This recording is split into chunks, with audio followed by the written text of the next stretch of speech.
one and only Munye Odogu, Cubana Chief Priest. One and only on a period. Whoa, now that is how you start the new year. But hold on.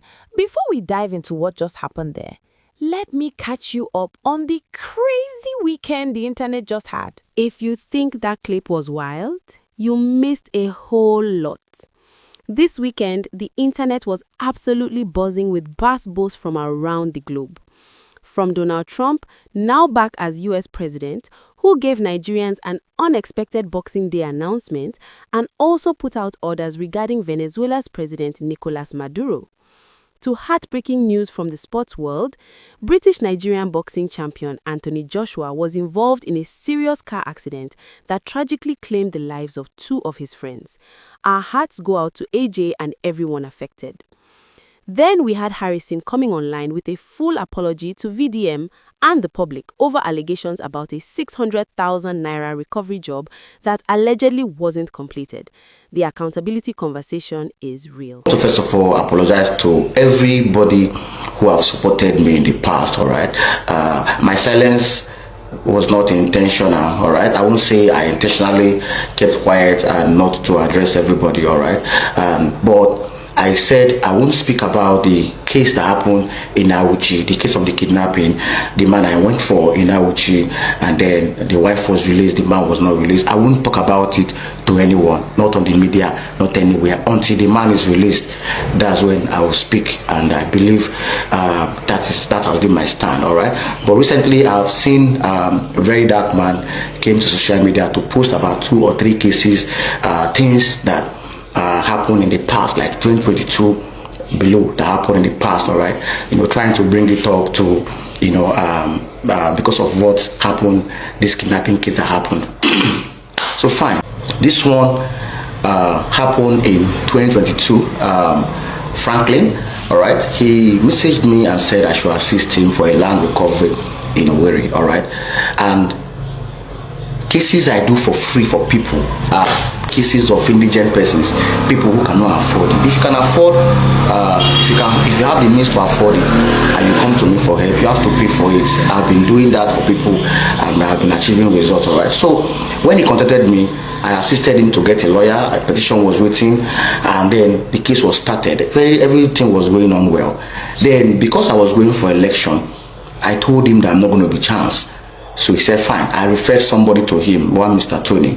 I referred to him. So him and Tony was doing the case on their own. He did not give me feedback of what happened. He did not tell me this happened. Until after election 2023, he reached out to me and said that the money that was recovered, part of the money that was recovered, that police and Tony, Mr. Tony, took 10% from the money.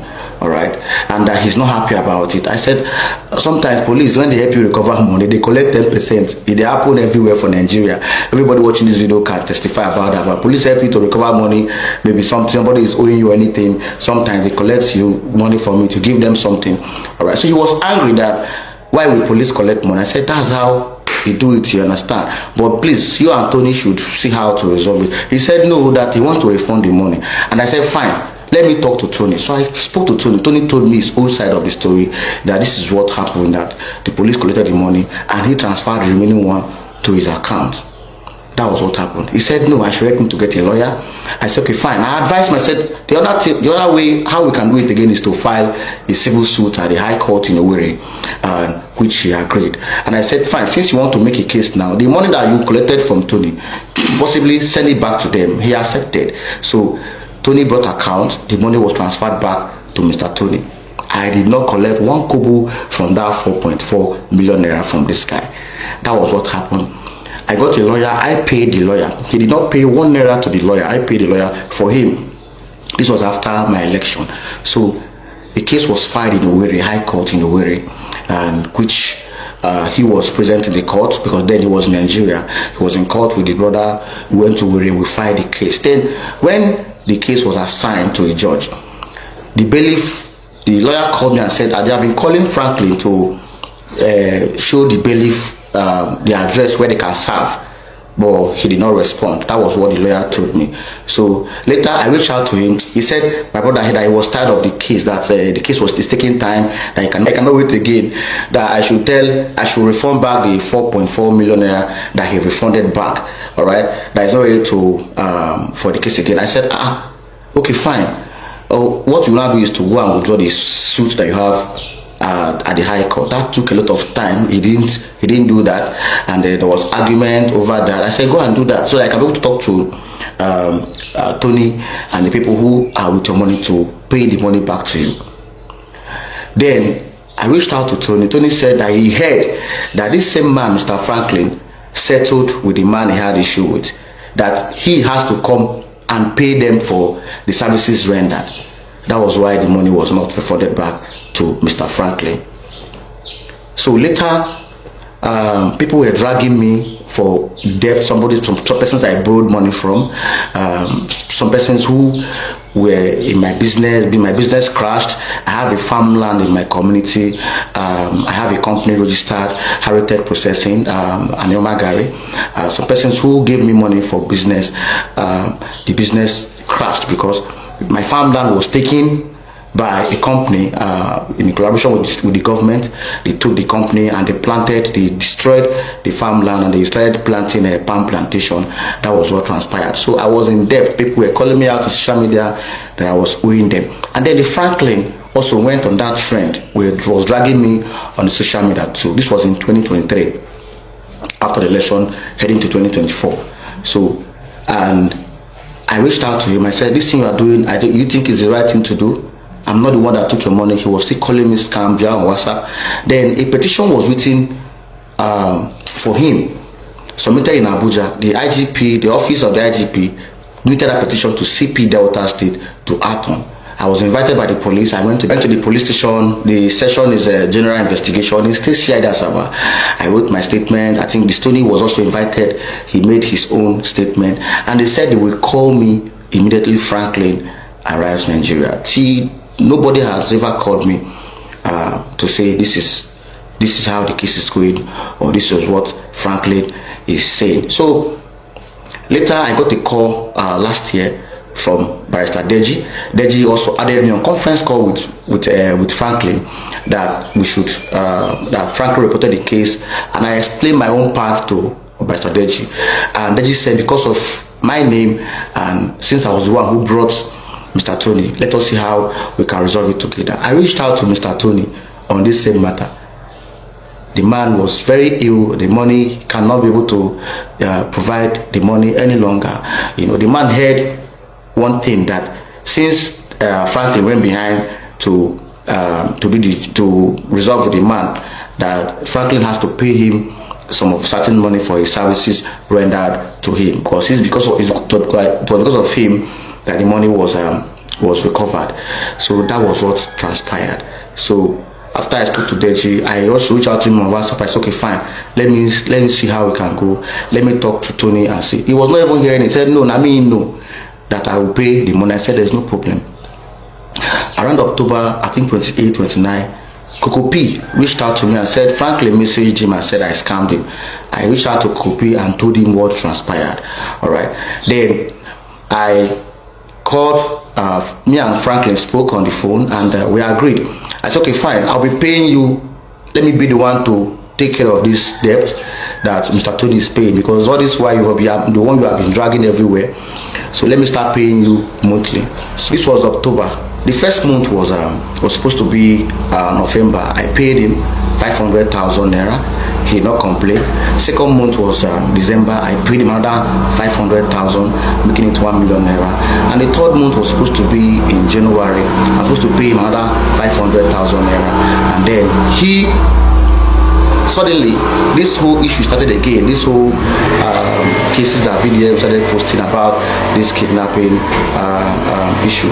Then he came to my WhatsApp and now wrote me. That was in December, after I've paid him in December, and said, where is my money? This is it here.